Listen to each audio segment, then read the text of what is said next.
pitch is Luke toward shortstop. Petroselli's back. He's got it. The Red Sox win. Pandemonium on the field. Welcome to the Great American Collectibles Show, brought to you each week by the National Sports Collectors Convention. Join us every Wednesday evening at 6:30 p.m. Eastern Standard Time and get the latest news from the greatest experts in the sports collectibles world. You can watch us on the Great American Collectibles Facebook page, as well as YouTube, or you can listen to us on Spotify, Pandora, iHeartRadio, or any of your favorite podcast platforms. And now your hosts, award-winning sports collectibles author Tom Zappala and Boston radio personality Lou Blassie.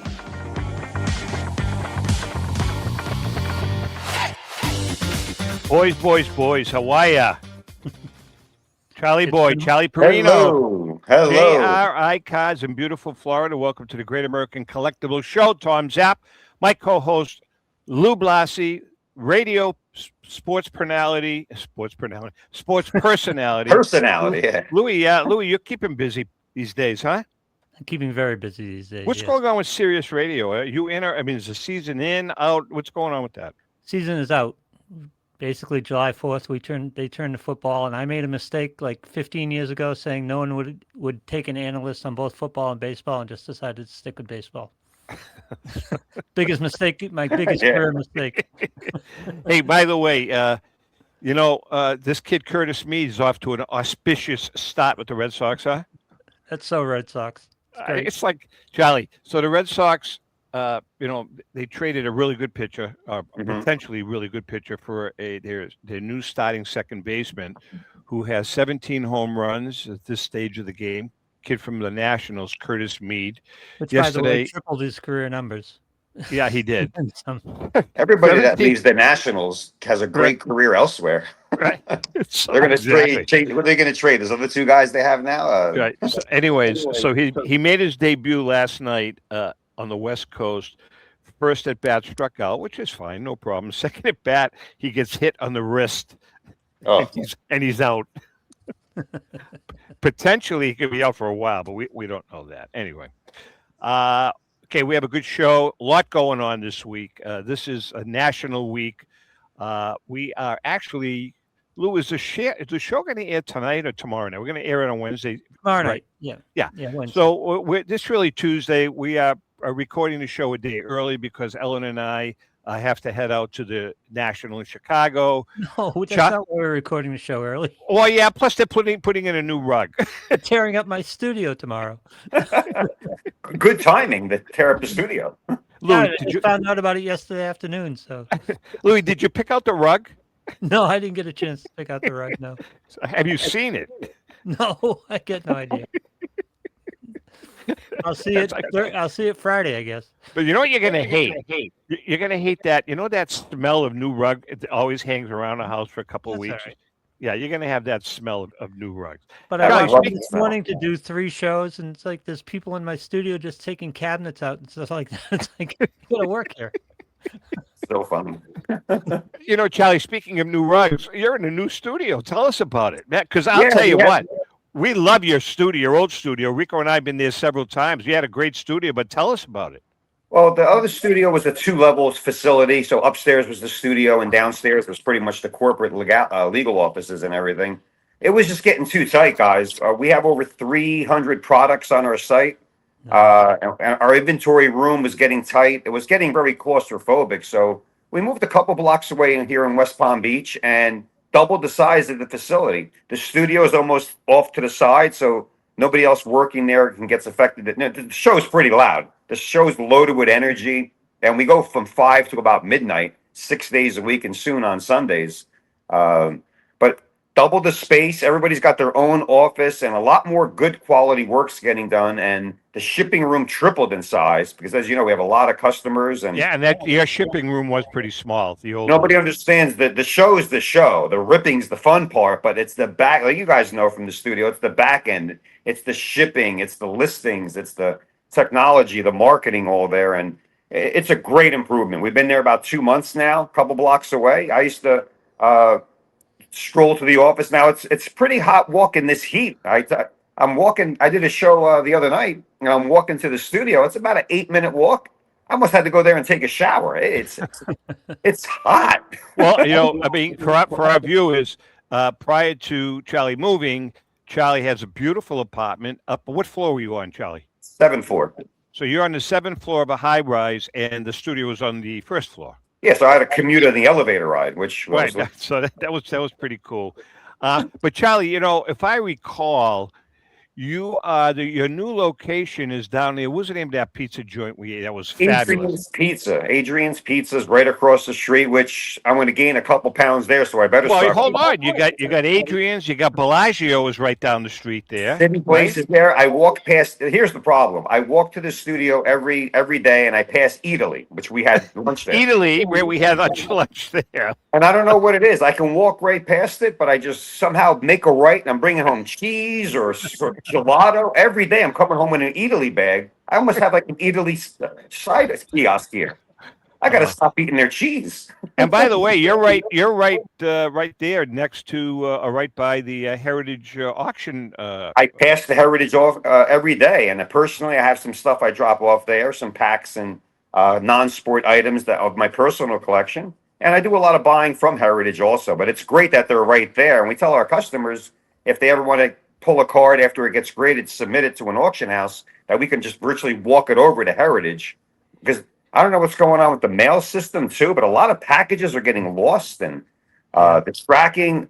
It's been crazy. I don't know. Summertime mail. I don't know. Maybe there's a little issue there, but for the most part, it's pretty decent. But yeah, us, Heritage, and pizza. I mean, what else more can you ask for? Yeah. So you broached the subject, and I'm kind of fascinated. Before we get, I don't want to get us too derailed, but tell us about your personal collection and non-sports stuff, because I love Mostly non-sport. I got Civil War. I got Munsters. I got these rare packs. Good Guys, Bad Guys with Billy the Kid in there. Oh boy, so many. I got some other things behind me. I'm trying to sell. I'm trying to consolidate because this business, all you do is keep buying. It's so hard to sell. You have an emotional. You got any Three Stooges? Yeah, I got actually. There's 16 Three Stooges from 1959. Richard Cohen. I think there's 16 left. I spoke to him a couple weeks ago. He's got 2. He's still alive. He's still alive, Richard. Yeah, Richard's doing great. You know who he is, Louis, right? No. Do I? Richard Cohen remember Adam Cohen?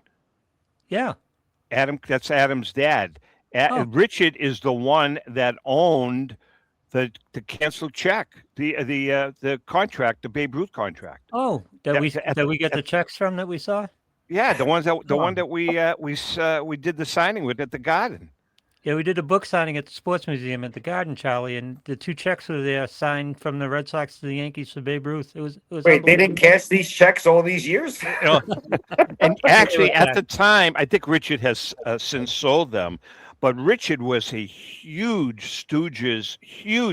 Oh, he had the top 20 sets on the PSA registry. He had contracts, autographs, their license, birth certificates. I don't know if he was a Stooge stalker, but he had everything there. Birth certificates? Are you kidding me? That's why. Oh yeah. Some really cool stuff, and nobody knows more about the Stooges than Richard Cohen. But Tom, we talked about this a while back. This conveyor belt of trading cards. Actually, a couple weeks ago, somebody goes, "Oh, trading cards, sports cards, are they still around?" I'm like, "Yeah, since the 1860s, they haven't gone anywhere." Sports cards, but as the conveyor belt goes, and you talked about the T206, as the new generation comes, the Cooper Flag people, the Wemby people, the Otani people, collectors, there's so many more. It's almost like TV. Like the Stooges were really big, but they're hardly on TV anymore. There's 800 channels, and you got to go to YouTube to watch them. But the only time we get them up here, at least, correct me if I'm wrong, Louis, is one of the local stations does a Three Stooges marathon on New Year's Eve. Yep. That's about it. That's what they do. Station does Twilight Zone. Oh, So right, I'm the Twilight Zone back and too. forth between Twilight Zone and I do the same thing. I do exactly the same. We're thing. old guys, right? We all admit we're older, and I speak to a lot of our hosts in our office. We got 4 different hosts now, plus me, so we're a total of 5. And I ask these guys, "You ever hear the Three Stooges?" They're like, "I think." I'm like, "You think?" Oh, I mean, man.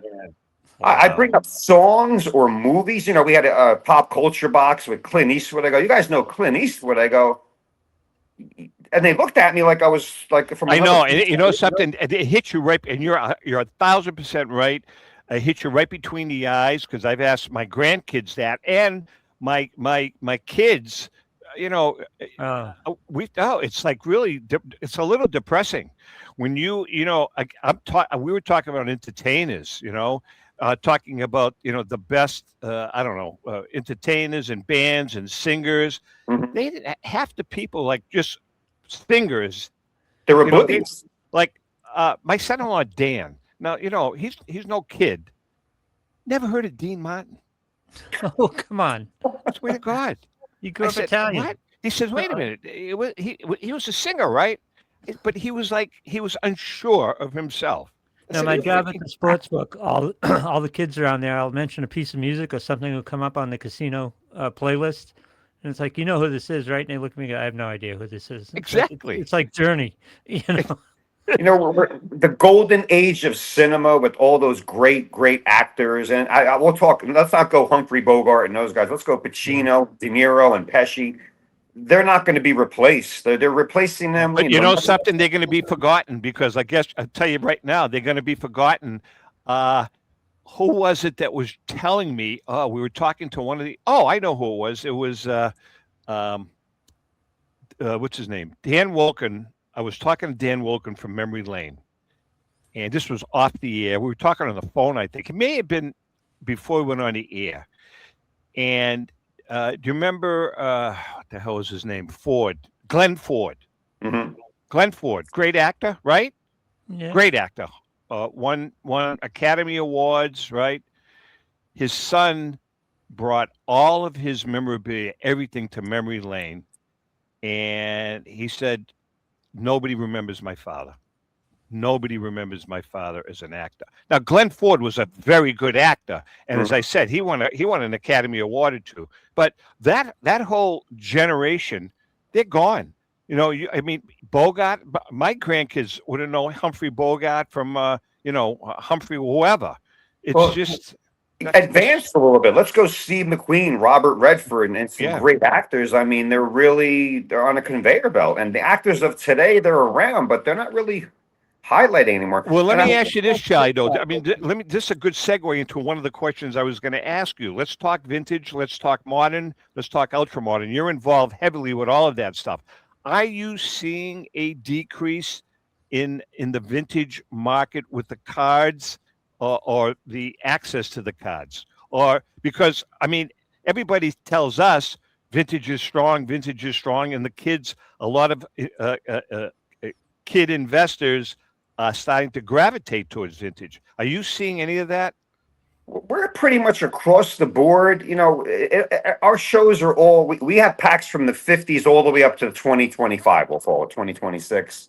What we've seen a little drop off in vintage, but our big core is we're calling it mid modern now. And that's right about the 96 Kobe beginnings up until the Jeter rookie cards in 93, 2000 and 2000 Brady, 2003 LeBron. We're starting to see it, and it's not just Brady's rookie card. There's Topps Chrome of Brady, 2005, 6, 7, 8, 9.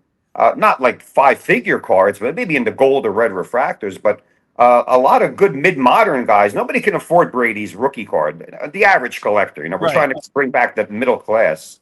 But the vintage remains strong. I mean, I opened up the other night, a 1971 basketball pack, pulled Willis Reed and Bob Lanier. And I'm talking to some of the younger guys probably watching. And like, do they know who Bob Lanier is anymore? Or is it just me? Or, I Bob Lanier, Great you guys, question. That's a great question. But so what about, everybody knows pre-war stuff is real strong, always has been in the vintage market up till the 50s. What about that gap in between the golden age and today? I'm talking What years? well, I'm talking 70s baseball, late 60s, but early 70s baseball, guys like Rod Carew, guys like Robin Yount, George Brett, those mid 70s guys, Jim Palmer. Did things kind of pass them by? No, because some of those guys are in the late 70s. Nolan Ryan's in through the 80s.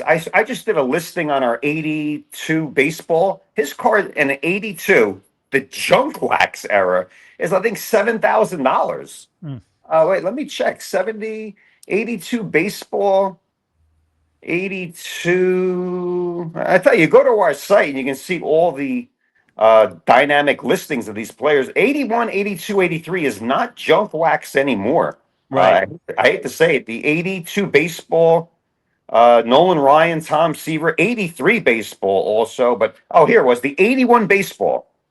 Kirk Gibson's rookie card, but Nolan Ryan sold for over $10,000 in an 81 baseball PSA 10. And that's That's really crazy. something that we're Well, trying. It's one of our charity packs up there, and it's great. Very But good. I've always assumed, Charlie, that there's kind of a Venn diagram in this whole equation between age and nostalgia. In other words, when people get into their 50s and have money to finally spend on this stuff, it's the players that they grew up with that are going to become more valuable. This is going to be a wave as the money kind of ages, right? Do you find that to be true? Yeah, people who grew up in the 50s, but we're starting to lose that core audience. A lot of certain people as they get older, they have other interests in what they do. 50s, it's hard to find 50s packs anymore. We're going to list the 1947 66 exhibit pack for our Ripomania this week. But if But you're the 50 50s, now, and if you're in 50 now, and at the bulk of your earning or your savings or whatever, and you're at the high point, you grew up with what, late 80s type of I grew players? up during the 70s guys. I was a Mm. big Yankee fan growing up in the 70s. I know George Brett, that's my wheelhouse. Playing wiffle ball and stickball and watching my heroes of George Brett and seeing Nolan Ryan. Boy, I appreciate these guys a lot now Yeah. than back then. I turn over the card. Tom knows I get into the cards more, and I turn over the back of the cards, and maybe a player in the 70s that we never heard of, and he has a lifetime batting average of like 290. We're thinking, who is this guy? This guy would Right. make 100 million a year today. No one hits over 300 today anymore. It's crazy how these players really played their hearts out. Pete Rose is another one. Just a videotape of what this man did and how his record will never be beat. That all Well, time hit you kid. know something, Charlie, and we talk about that a lot on this show. How, and I mean, you guys, you're into it. You guys rip every day, every night.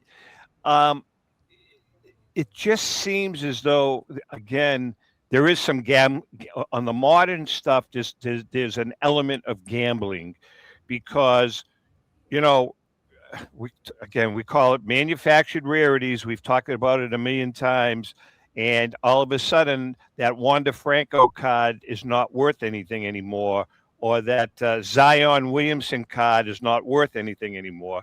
I mean, there is some speculation and a little hint of you're taking a gamble in some cases, correct? There's always a risk in buying some of the guys that are unproven, but people always do that. They love the chase factor. Ben Rice selling at record highs. I saw a trivia which card sold for the most. They had some legendary Yankees, but it was the Ben Rice card.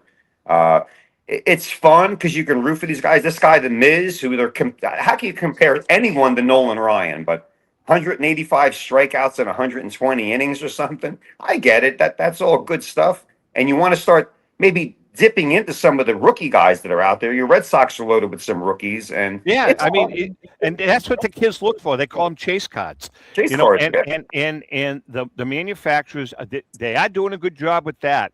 They'll make thousands and thousands and thousands and thousands of packs or cases, and they'll have that one chase card in there. You know what I One mean? chase card. And that's what the kids are looking I- for. But it's kind of interesting. I've seen it a million times, and I find it kind of sad. They have a ripping. You've been to the National, Charlie, right?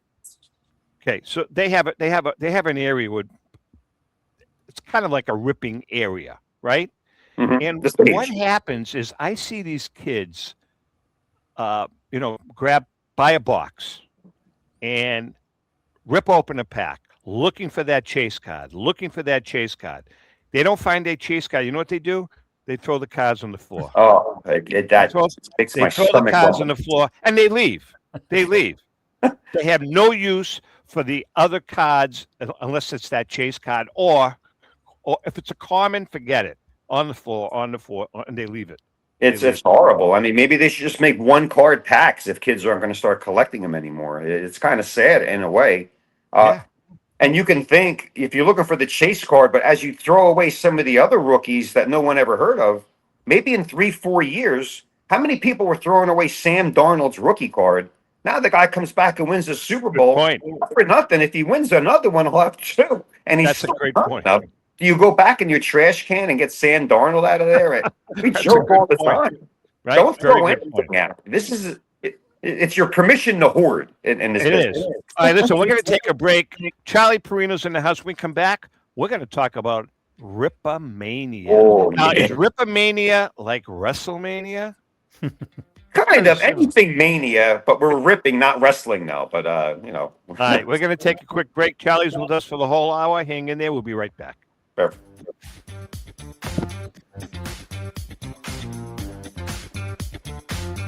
1996, Brian Drent and the staff at Denver's Mile High Card Company have led the charge in the collectibles hobby.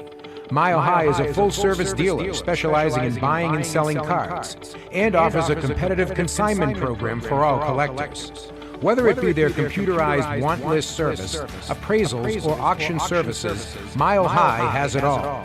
If you've been searching for a company with a selection of high-grade vintage 1888 to 1970 baseball cards and memorabilia that shares your passion, aim high, Mile High. Go to milehighcardco.com or call 303-840-2784 for more information. This is Brian Brent, president of Mile High Card Company. Is your sports card and memorabilia collection properly insured? For easily replaced personal property, homeowners insurance is all most people need. But for prized possessions that you may have spent a lifetime collecting, it doesn't go nearly far enough. Collectibles Insurance Services has been insuring for over 50 years. They offer a full range of protection and a $0 deductible at an affordable rate with no appraisals required. I know because they insure my collection. If you have a minute, go to collectinsure.com and learn more about insuring your personal card or memorabilia collection. Hi, this is Dan from Memory Lane Auctions, here to remind you that the renowned Memory Lane Collectibles Company has served as a beacon of light to the collecting community for the past several decades. Indeed, folks, it has been our utmost privilege and pleasure to provide the most enthusiastic collectors with an abundance of the finest sports cards and memorabilia for America's most coveted sports personalities via our world-class auctions. Whether you choose either a private sale transaction or the auction route, Memory Lane cordially invites you to reach out to us to maximize the value of your prized possessions. Also, it is not just sales that we pride ourselves on being the best of the rest. Because if you are seeking a particular keepsake for your esteemed gathering, we will be relentless in our quest to find that special piece to fulfill your collecting dreams. So no time to wait. Reach out to us today for the purposes of capitalizing on our unparalleled marketing capabilities. Simply pick up the phone and dial 877-606-5263. That's 877-606-LANE, or find us on the World Wide Web at www.memorylaneinc.com. Now is the time for your valued consignment to ultimately become another one of Memory Lane's record-setting prices. How would you like to own the bat that was used by your favorite player when he hit that towering home run or game-winning base hit? Now look no further than JT Sports, specializing in the sale and authentication of professional game-used bats. As the official authenticators of professional model game-used bats for PSA DNA, JT Sports will guarantee the authenticity of any bat purchased from them. JT Sports also buys and sells game-worn uniforms, gloves, and baseball equipment. The unique quality of the collectible is what JT Sports is all about. Give them a call at 609-487-8003 or check them out at GameUseBats.com.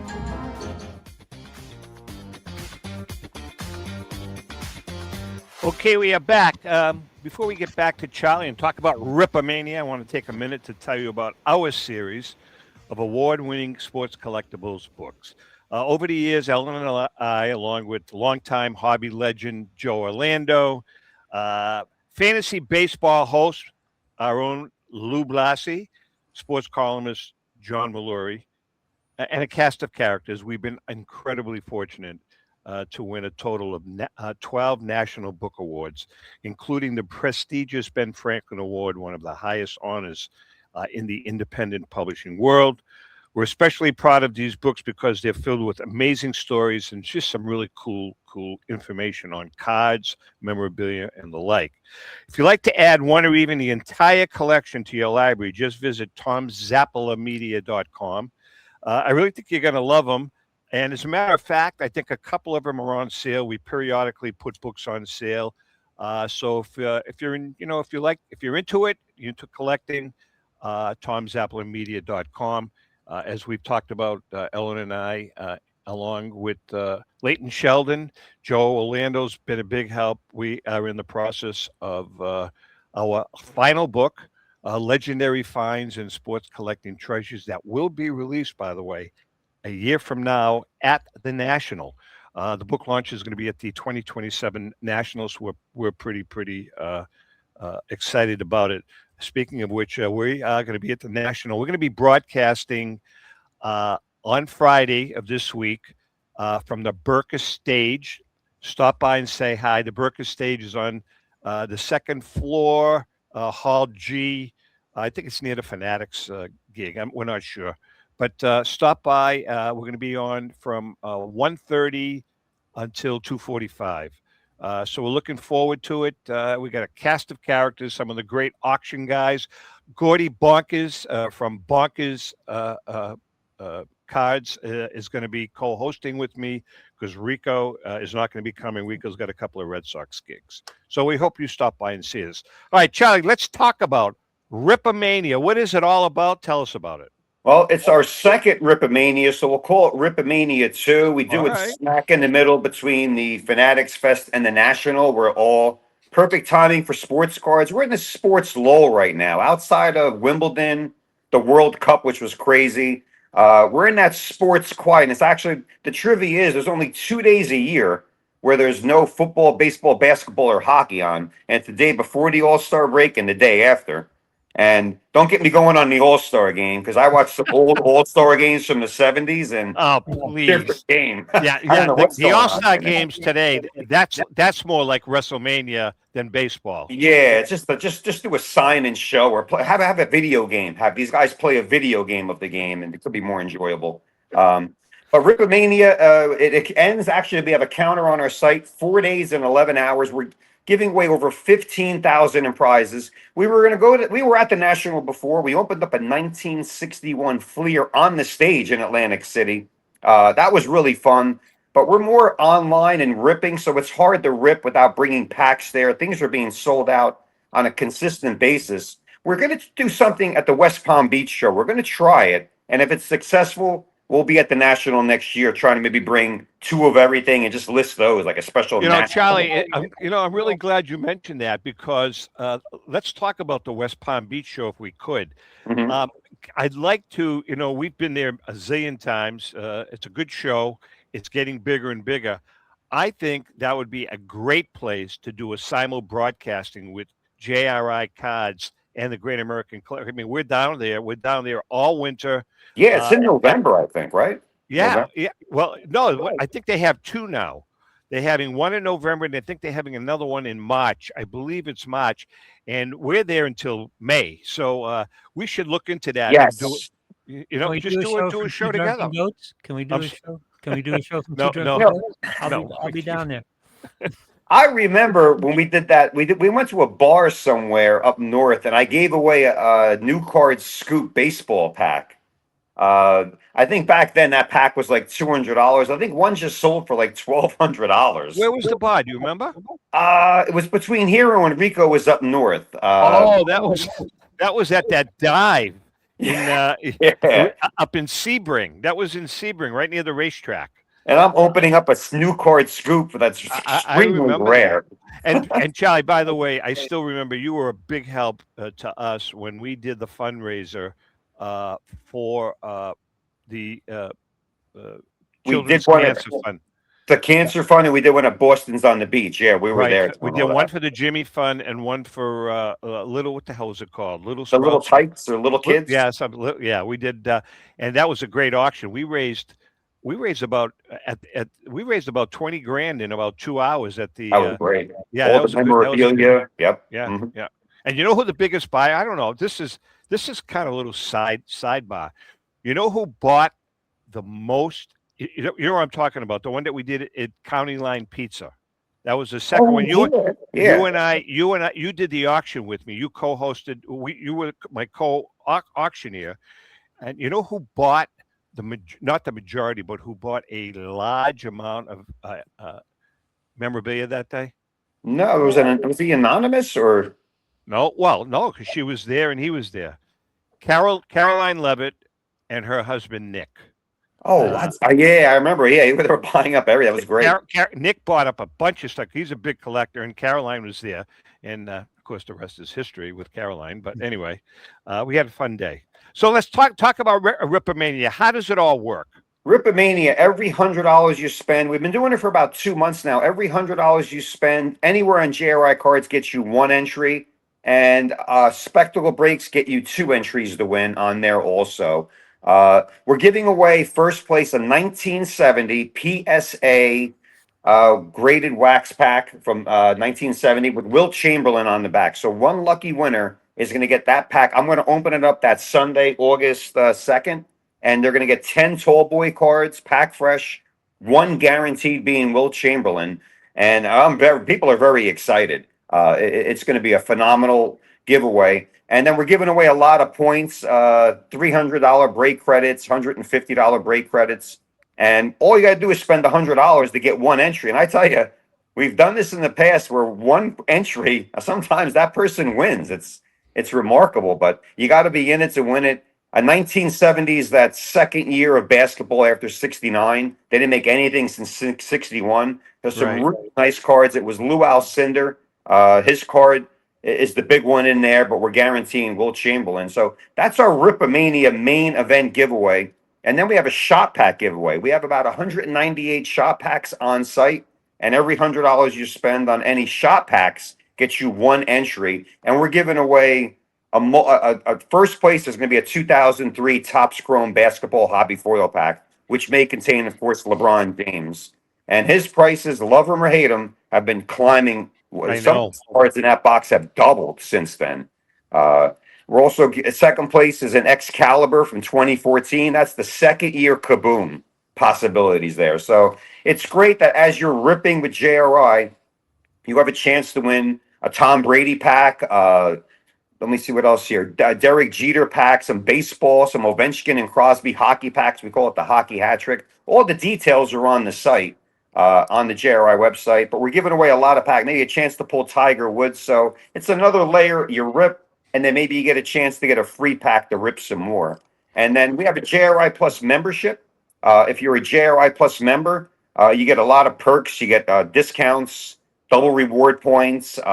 We do membership giveaways, but if you're a JRI member, also that same $100 will get you an entry to. We're giving away 5 cards this year. One's a 59 Mantle. There's a 2003 Ultra LeBron card. We threw a Gowdy in there because you have to throw a Gowdy in there, Mickey Cochran. And then we got a Pete Rose 69 and a 2000 Skybox Tom Brady PSA 8, PSA 7. Some good cards. So a little extra layer to help, give back to our JRI Plus members and all the community out there. Whether you're a member or not, to get involved. And people are very excited. They're buying anyway. They don't need this to buy, but we like to give it to people and continue ripping. We'll be live Saturday all day. I'm going to open the show 12 o'clock Saturday till 1.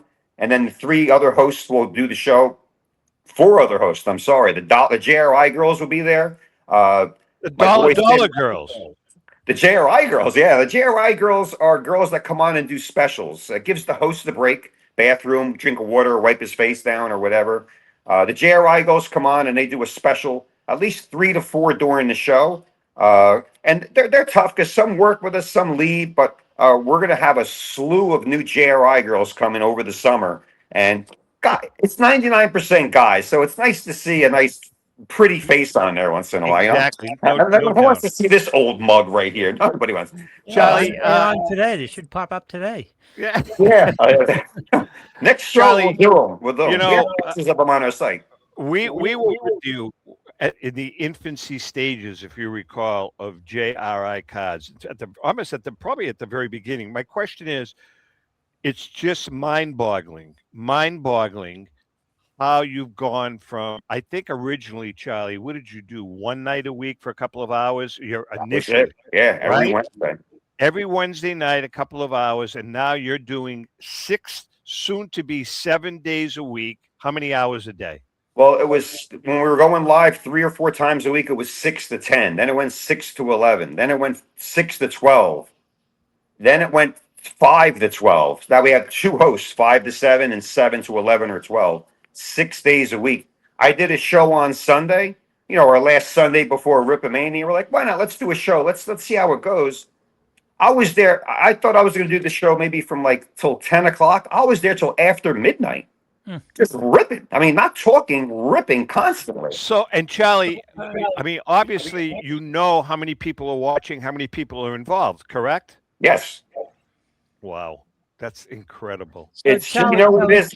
We want to, when we're live, it's important because a lot of people have commitments. They're on vacation. They're at their kid's baseball game. They're with their wife at, I would say, at the in-laws, you know, doing something. Sure. No. Yeah. I'm fascinated, Charlie. Where are all these packs bubbling up from, and how are they landing at JRI cards? JRI's got probably, I'll go on the record, one of the largest inventories in the world of vintage packs. We have almost every year covered. Sometimes they get a little challenging to get. Various auctions, estates, customers that want to sell us their sealed product. Here's the best part why customers want to sell us their sealed product, because I'm not going to take that pack and put it in my safe deposit box. We're going to open it. And everyone wants to know what's in there. So when JRI, Tom or Lou, if you guys have a pack and you're dying to know what's in it, but you don't have the Calyunes to open it, you give it to us. We buy it for you, give you a fair price, and we list it. And you can sit back and go, oh my God, thank God I sold it. Or, oh my God, did I just sell a pack that had Willie Mays in it? I mean, I don't know. Charlie, do you ever do business, like buy stuff from like the baseball card exchange, or I mean, yeah, baseball card exchange, every auction house that appears on your show, Love of the Game to Heritage to REA to Memory Lane, Mile High. There's so many of them now that are out there. And then again, private collectors will call us. People email us. We don't really advertise that we buy, but people know we're looking for items out there. And the inventory just keeps going. We have 300 products up there. So if 10 fall off, we have 290, and it gives us time to locate these. I make a joke. We can't walk into Walmart and go, do you have any 1970 baseball packs? They'll probably have you escorted out of the store. Do you? I'm fascinated by this because we asked this question about individual cards for years. When is the flow going to stop? When are they going to stop finding cards in attics and understairs? Do you ever worry about the flow for unopened packs? Every day for a while, but the more I see it, there's a lot of stuff, a lot of packs in people's attic. It's rare, and people just don't sell it. So it's a catch-22. It's like the diamond district. There's a lot of diamonds out there, but when you go to the store, they only show you 5 or 6. Obviously, a lot of the 50s packs, honestly, we've seen dry up. You know, we're going to be looking at a 59. We opened up a 59, 58, 57, and we make sure we don't. It's got to be who's in that pack. It can't be somebody personally tied to it. Hey, I paid $10,000 for the pack. Well, I'm gonna say, well, listen, the top card in that pack's only $1,000. So I don't know if it's not worth opening at that point. Mickey Mantle series are big also. Well, Charlie, so if you go back to the history of JRI cards, what is the single most cello pack the single most expensive or valuable cello pack that you've ever opened?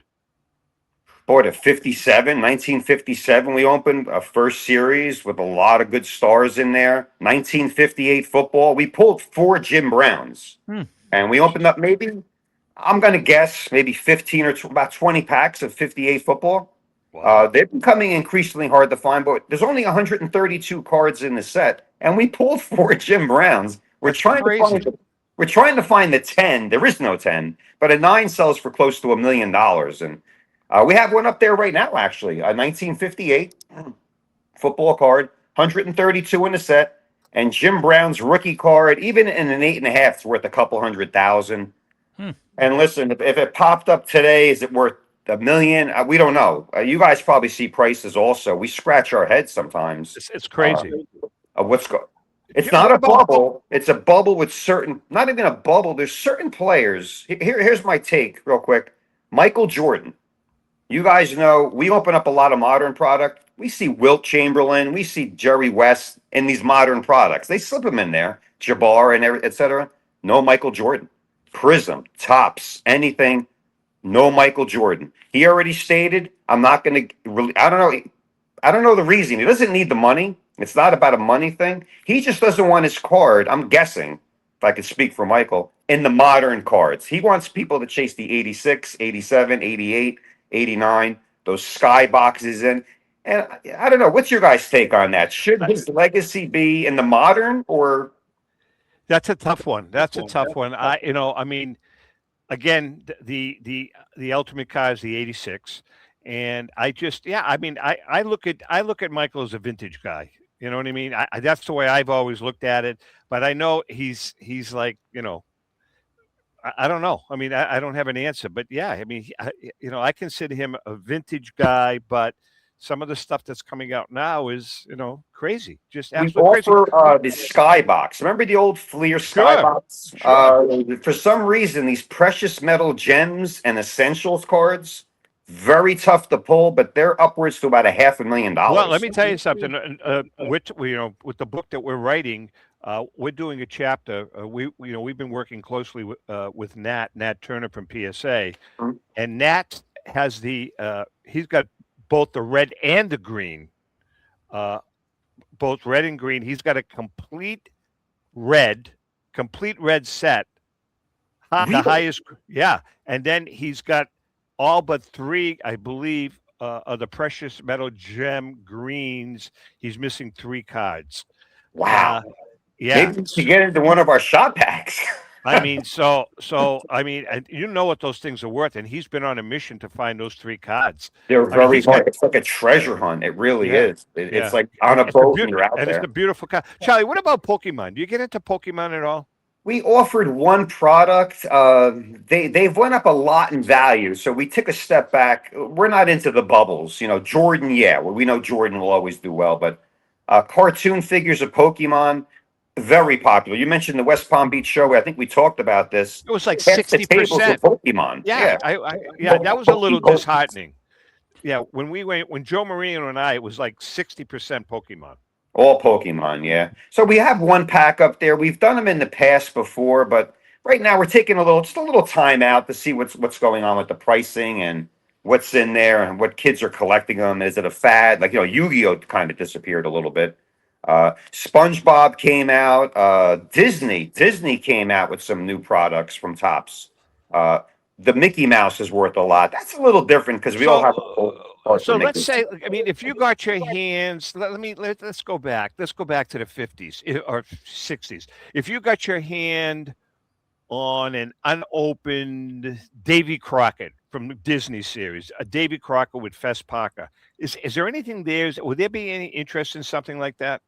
No, not much more there. Those are the packs I collect. I got Soupy Sales. I got Marvel comic book heroes.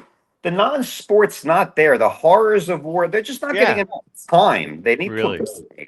We have a Munsters pack up there from 1966 that we open up with Herman Munster and Grandpa and all those. But I asked one of our hosts, "Have you ever seen the show The Munsters?" He goes, "Is it at the theaters or what? Is it on Netflix?" I'm like, "What?"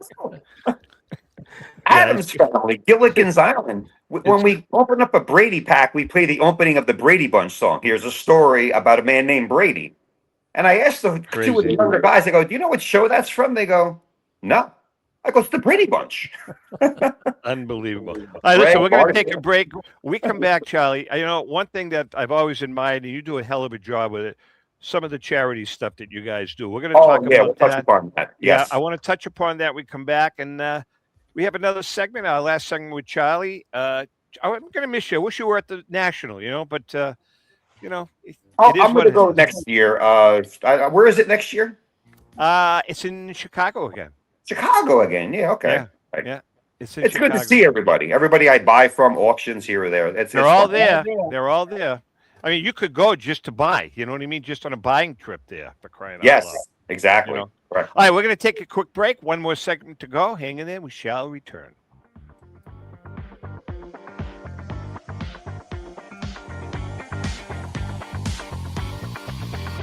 Is a family-owned and operated online auction specializing in autographed memorabilia, sports cards, coins, art, and collectibles. Since their founding in 2010, they've grown to 2 facilities in Phoenix, Arizona, totaling over 60,000 square feet. Jared Cavallini and an incredible staff of over 150 team members serve a very large customer base and enjoy every minute of it. By working with leading authentication companies, Pristine ensures all items are 100% authentic. In addition, third-party authenticators regularly travel to Pristine Auction to provide authentication services on site. Pristine Auction strives to operate its business in a way that's honoring to God, their families, and their customers. With a strong focus on speed, quality, and premier customer service, their mission is to be the leading online auction for every level of collector and fan. Pristine also works for Hope Sports and Identity Hoops International, traveling to Mexico to build houses for the less fortunate. Pristine Auction offers several online auction formats with thousands of auctions ending each day. For more information, go to pristineauction.com. That's Pristine Auction, the best in the business.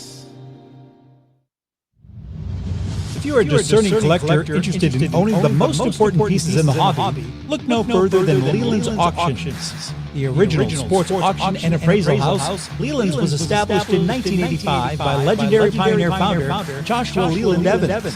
And today, President Mike Hefner carries on their tradition. From the Tom Brady card and memorabilia collection to the famed Boston Garden auction to high-end card auctions from every major sport. Leland's has always maintained the highest standards. Go to Lelands.com and get your bid in. That's Leland's, the hobby's leading sports auction house for 4 decades.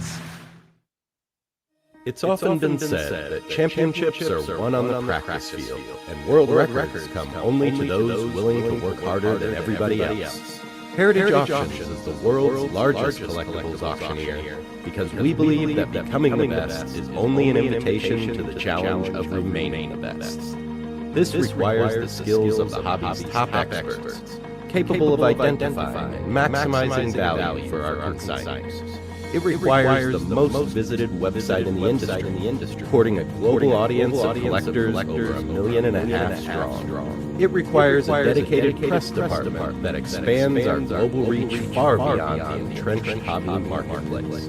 It's hard work, but a simple premise. Present the finest collectibles to the largest population of potential buyers, and world records will come. We invite all listeners to put the unmatched power of Heritage Auctions to work for you.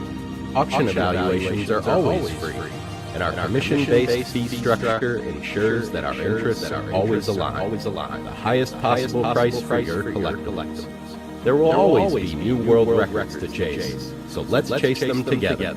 Visit our website at ha.com and request your no-obligation review today. Hi, this is Dan from Memory Lane Auctions here to remind you that the renowned Memory Lane Collectibles Company has served as a beacon of light to the collecting community for the past several decades. Indeed, folks, it has been our utmost privilege and pleasure to provide the most enthusiastic collectors with an abundance of the finest sports cards and memorabilia for America's most coveted sports personalities via our world-class auctions. Whether you choose either a private sale transaction or the auction route, Memory Lane cordially invites you to reach out to us to maximize the value of your prized possessions. Also, it is not just sales that we pride ourselves on being the best of the rest, because if you are seeking a particular keepsake for your esteemed gathering, we will be relentless in our quest to find that special piece to fulfill your collecting dreams. So no time to wait. Reach out to us today for the purposes of capitalizing on our unparalleled marketing capabilities. Simply pick up the phone and dial 877-606-5263. That's 877-606-LANE, or find us on the World Wide Web at www.memorylaneinc.com. Now is the time for your valued consignment to ultimately become another one of Memory Lane's record-setting prices.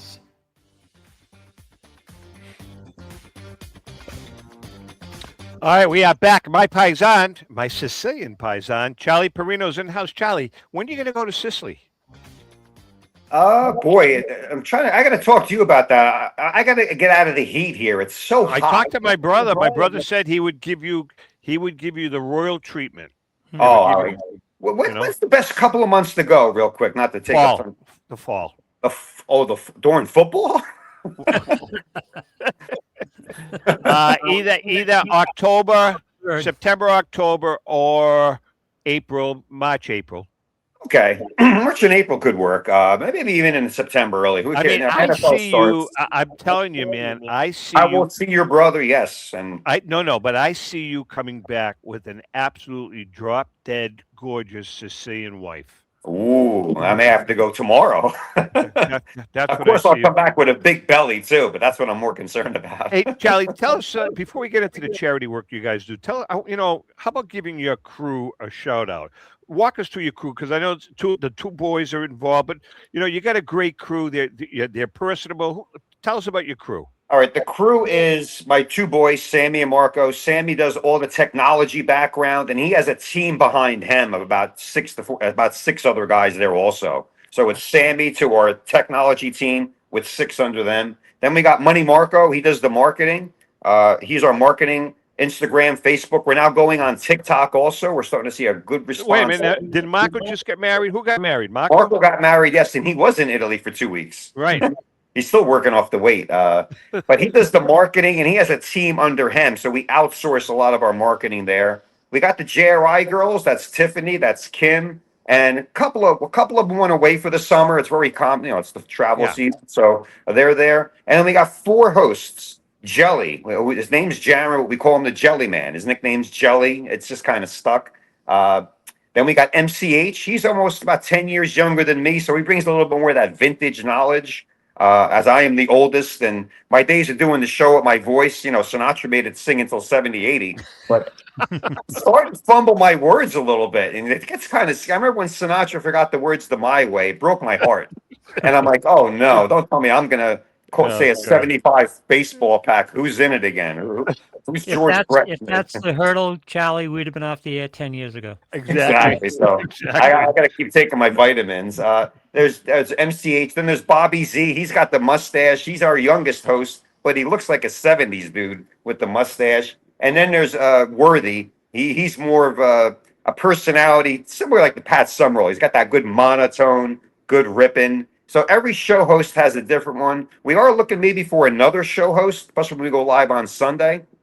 And that could be a female, or we need somebody with a Southern accent. So if anybody out there watching, we need a y'all, one of those Southerners to go out, Alabama type. Oh, yeah, you're in Florida, man. You should be able to find someone down there. And we want to find a girl that knows sports. I think that's way overdue in this business to have a female ripper. They got to know a lot of the products. We have 300 products, so you got to know the vintage, the modern, the Tiger Woods to C-3PO and Star Wars. Oh, I can touch upon Star Wars real quick. What's going on in that 77, 78 series? Luke Skywalker, you guys probably saw 600,000 in a 10. Little heads up, something's going on with Star Wars out there and the non-sport, which we always like to see. Very interesting. All right, Charlie, let me bring up the cloud on the horizon here and get your opinion on it. What about ripping and breaking in terms of gambling possibility and things like that? All right, before that, real quick, and there's a bunch of other guys I forgot to mention in the back office. We have trackers. We have other guys that come in and do some coordinating, and we have other guys that do some work in JRI. But we have a lot of people behind the man here with the hat and working and doing hard. Back to the ripping and gambling, you said? Yeah, about the possibility of gambling legislation and gambling. No, I don't. It's not. We had a big Florida attorney check this out. It's not really gambling. Life's a gamble in general. You go to a football game and it could be 46-10. New England over the, Bears over New England. I hated to pick that. Sorry about that. You're not guaranteed anything, whether it's a ball game or whether it's a pack of cards, but we try to make it fun. We don't, we hit, when we open product, we send everybody their cards and we try to make it an experience as well. In these packs could contain cards that are worthless, cards that are worth a lot, or cards that are worthless that may be worth a lot. And we've seen that over several different athletes and or players out there that we're like, who is this guy? Why is he? The modern guys can have the biggest jumps. Obviously, Go ahead, Lou. What are you going to ask? No, it's just my opinion is they're just looking for tax money, and it's Oh, like, they are. If There's no Kalishi doubt. isn't gambling, I don't know what gambling is. I know, really. Charlie. Yeah. No, go ahead. What were we gonna say? Everybody's gambling now on sports, which, back in the 80s, you had your local bookmaker maybe with a payphone, but everybody's gambling on sports. I view this as more of an entertainment where you're trying to collect cards, whether you're 70 years old, 60, 50, or 20s. And I think these cards are always a great investment going forward. Outside of a couple of, curveballs here or there with some players like Franco and Zion, and even Mike Trout fell off a little bit because he couldn't get on a good team. Overall, cards of Nolan Ryan, Michael Jordan, Bird, Magic, and pick a player have historically have gone up overpriced. Mickey Mantle card. I got some Joe DiMaggio cards, and I used to check them once a year. I'm checking them every 3 months. I'm like, how much? Really? Should I sell it? No. Next year. How much? No. And it's tough. Charlie, so let's talk about the charity work. I know that you have some of your breaks are kind of geared for charity work. Can you kind of tell us about that? It's the Independence for Veterans. We've been dealing with them for about 6-7 years. It's independenceforveterans.org. It's a private company. They have big exposure across the country. They've held several benefits and events. They help the homeless vets, the Army, Navy, Air Force, Marine, and the Coast Guard. Somebody mentioned, what about the Space Force, where they're not homeless? They're out in outer space. I don't know what's going on with those guys, but we appreciate what the work they're doing. And we have 17 items under a specific charity break where if you buy into that pack or shop pack or wax pack, portion of net proceeds will go to the independenceforveterans.org. They hand deliver the goods, which is important. So there's no red tape. Stacia McDonough, she's the chairwoman of the board of that company. Her husband was a vet. He passed away on 4th of July a while back, and she set her lifetime goal is to raise money for these homeless vets out there. They're becoming a little bit more. I mean, World War II is getting very. There are not that many around, but we're talking Vietnam, Desert Storm. Those guys are now in that category. Guys that fought for our country and have no home, no legs, no arms, and all they need is blankets and maybe a laptop, and they need a little push and a little heart start. And she does that, and it's a great cause. Charlie, do you communicate when you're on the air? Do you commiserate with your audience? I mean, in chats or talking?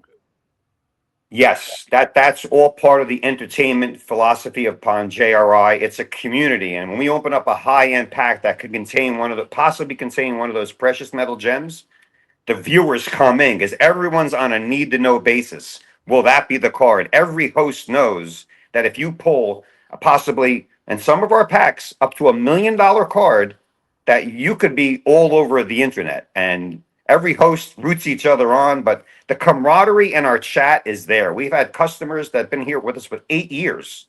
Customers that come on, you hobby, you're hot, then you're cold, you're in and out. Sure.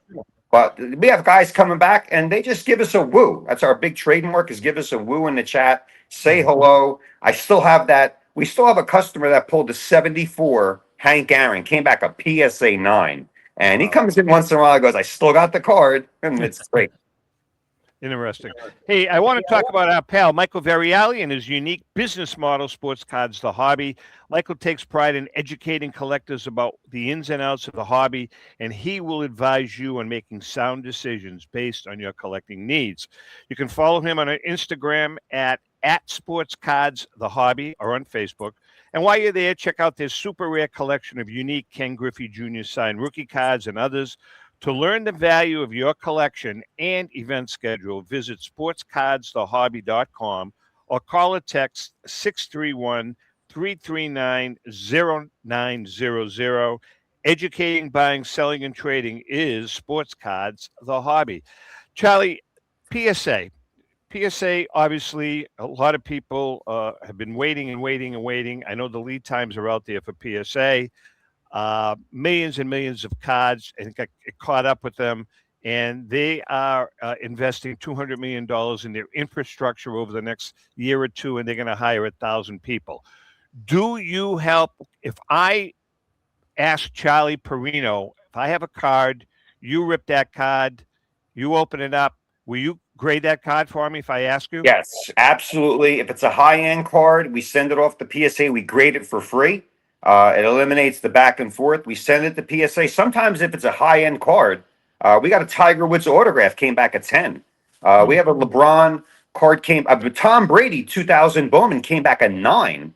And that price went up like fivefold over the last couple of years. So do you determine, like you're saying, a high-end card? So you're going to say to them, listen, this isn't worth it, or it is worth it getting.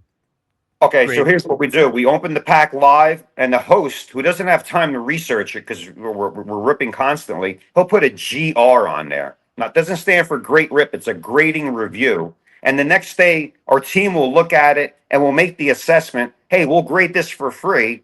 Or the customer may say, no, just send it out to me. I don't want to grade it. So it's an option, but we will send it out.